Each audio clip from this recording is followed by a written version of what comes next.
Alessandro Perini dell'omonima azienda di Savopiano del Torre. Vignaioli da 4 generazioni, il tutto nasce da un'intuizione di Don Perini. Esatto, Don Perini era il fratello del padre di mio nonno, quindi era lo zio di mio nonno Romano, e l'intuizione appunto è stata quella di iniziare la coltivazione della vite sulle colline di Savopiano. La prima vendemmia è datata 1913 e quindi abbiamo superato un secolo di attività. Complimenti. Grazie.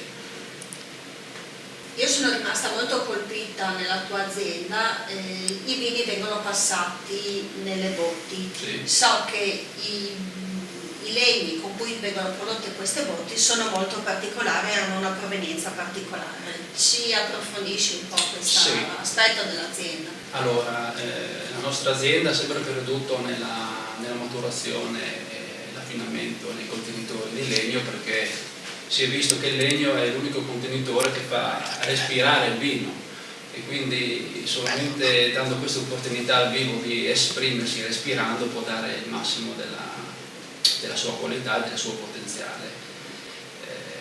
Noi utilizziamo dei legni sia francesi che italiani. Ultimamente prediligiamo appunto delle barrique francesi perché hanno un procedimento veramente molto particolare e ci consente di avere qualcosa in più per essere competitivi sul mercato. Grazie Alessandro.